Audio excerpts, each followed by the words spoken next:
반갑습니다. 미래의 가이드 황성수입니다. 여러분 혹시 이런 경험 있으시죠? 뉴스에서는 주가 지수가 올랐다는데 정작 내가 산 주식은 그대로거나 오히려 떨어지는 경우 말입니다. 사실 2025년 올해만 봐도 미국 증시가 상승했지만 실제로 오른 종목 비율은 과거보다 훨씬 낮습니다. 엔비디아 같은 스타 종목들의 수익률도 예전만 못했는데요. 그렇다면 질문이 생깁니다. 대체 어떤 주식을 사야 오래 살아남고 큰 수익을 낼 수 있을까? 이번 시간에는 바로 이 질문에 대한 답을 역사 속에서 찾아보려고 합니다. 먼저 좋은 소식부터 전해드릴게요. 지난 12월 12일 미국 연방준비제도, 그러니까 연준이 금리를 내리고 국채를 다시 사들이기 시작했습니다. 이게 무슨 뜻이냐 하면은 쉽게 말하면 시중에 돈이 더 많이 풀린다는 것입니다.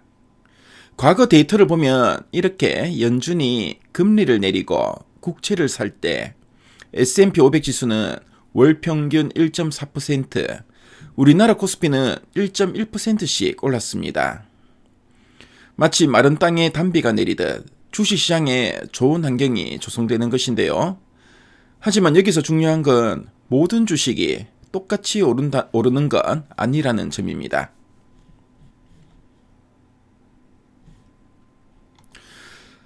그럼 이제 타임머신을 타고 1995년으로 가볼까요? 당시에는 인터넷 혁명이 시작되던 시기였습니다. 1995년부터 1999년까지 5년 동안 마이크로소프트 주가는 무려 371%나 올랐는데요. 100만원이 471만원이 된 것과 같습니다. 그런데 같은 소프트웨어 회사였던 IBM은 221% 상승하는 데 그쳤는데요.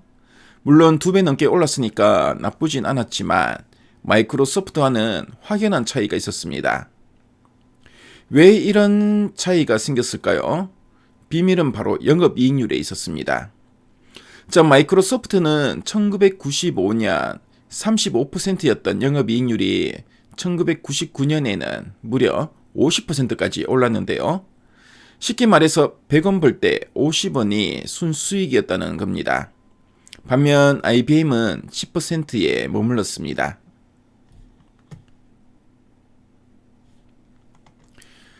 같은 시기에 네트워크 장비를 만드는 시스코 시스템즈는 더 놀라웠는데요. 5년간 주가가 495%, 거의 5배나 올랐기 때문입니다.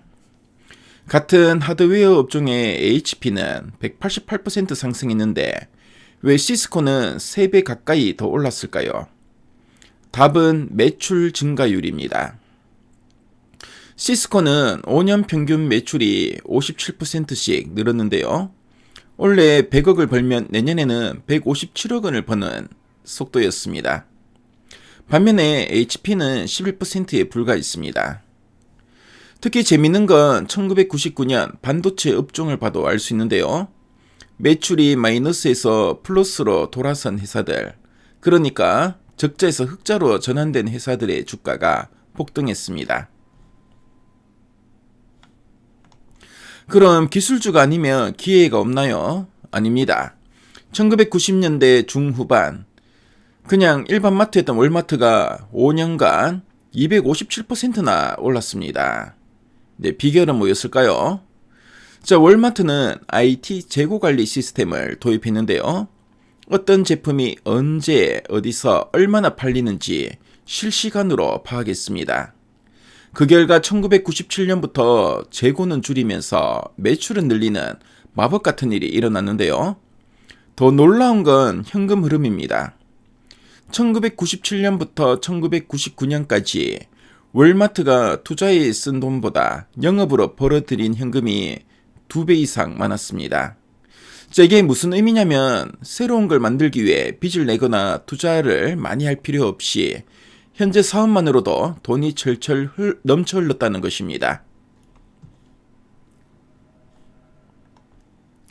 제너럴 일렉트릭, GE는 원래 전구나 냉장고를 만드는 전통적인 제조업체였는데요.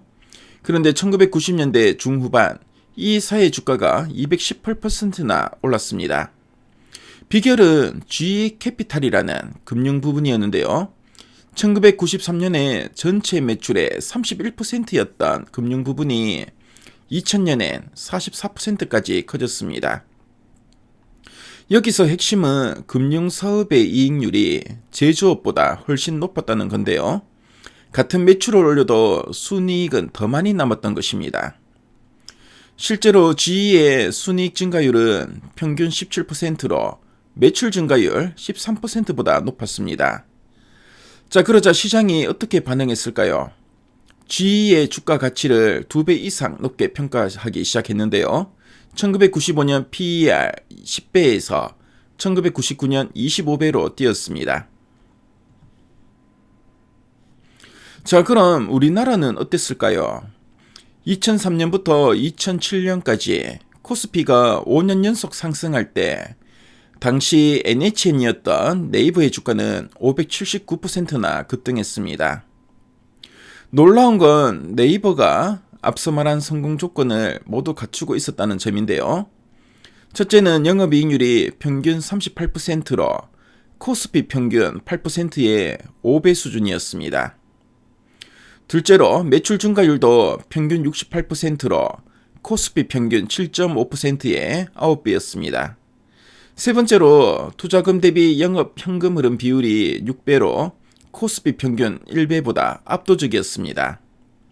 자, 네 번째로는 검색 광고라는 새로운 시장 덕분에 순이익 증가율 70%가 매출 증가율 68%를 넘었습니다. 자, 네이버는 그야말로 교과서적인 성장주였던 것입니다. 자, 그럼 지금은 어떤 산업을 봐야 할까요? 현재 AI 산업은 반도체 칩을 만드는 B2B 단계를 넘어서고 있습니다. 자, 이제는 직접 사용하는 B2C 제품으로 확장되고 있는데요. 실제로 S&P 500 지수에서 반도체 업종 비중은 줄어들고 있는 반면에 소프트웨어와 산업재, 헬스케어 장비 업종의 비중은 늘어나고 있습니다. 또 하나 주목할 산업은 바로 우주인데요.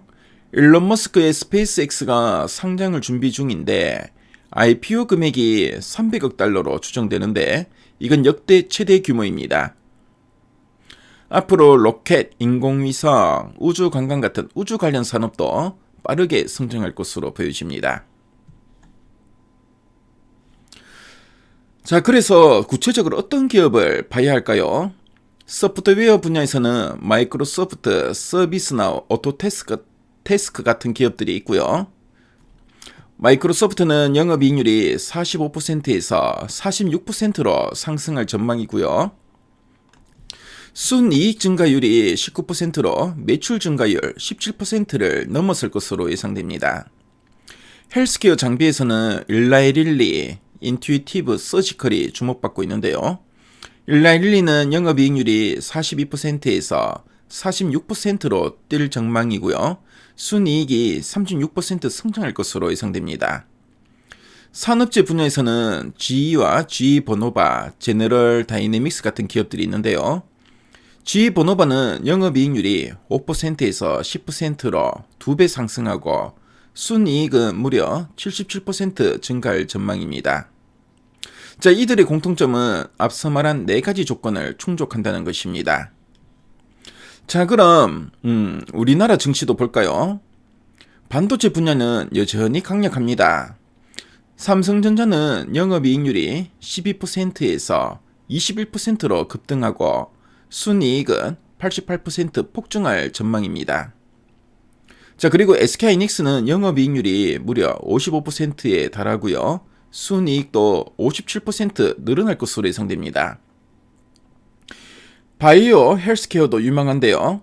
알테오젠은 영업이익률이 50%에서 66%로 뛰고 순이익은 338% 폭증할 것으로 전망됩니다.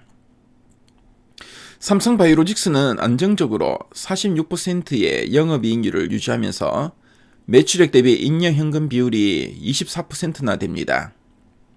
방산 분야도 빼놓을 순 없는데요. 하나에어로스페이스는 영업이익률이 13%에서 15%로 올라가고 순이익이 52% 증가할 전망입니다. 하나시스템은 영업이익률이 4%에서 7%로 거의 2배 뛰고요. 순이익 증가율이 28%에 달합니다. 자, 이제 정리할 시간입니다. 자, 오래 살아남고 큰 수익을 내는 주식의 비밀 4가지 기억할 필요가 있는데요. 자, 첫 번째는 높은 영업이익률과 그 상승 추세를 볼 필요가 있습니다. 자, 100원을 벌 때 얼마나 많이 남기는지가 중요하고요. 자, 두 번째로는 빠른 매출 성장을 확인할 필요가 있습니다. 특히 적자에서 흑자로 전환되는 기업은 더욱 주목해야 합니다. 세 번째로는 효율적인 현금 흐름을 체크해야 되는데요. 투자금보다 영업으로 버는 돈이 많아야 합니다. 자, 네 번째로는 매출보다 빠른 이익 성장을 살펴볼 필요가 있어 보이는데요. 같은 매출을 올려도 이익이 더 빠르게 늘어나는 기업이 진짜 승자라고 할 수 있습니다. 시장이 좋을 때는 아무 주식이나 사도 오르는 것처럼 보이지만 진짜 승부는 지금부터인데요. 역사가 증명하듯 단순히 유행을 따라가는 게 아니라 탄탄한 기본기를 가진 기업을 선택하는 게 중요합니다. 자, 여러분의 소중한 자산이 건강하게 성장하길 바라고요. 오늘 말씀드린 4가지 기준을 꼭 기억하시기 바랍니다. 자, 오늘 방송이 여러분들의 투자에 많은 도움이 됐으면 좋겠습니다. 자, 다음에 또 유익한 정보로 찾아뵙겠습니다. 네, 지금까지 미래가이드 황성수였습니다. 감사합니다.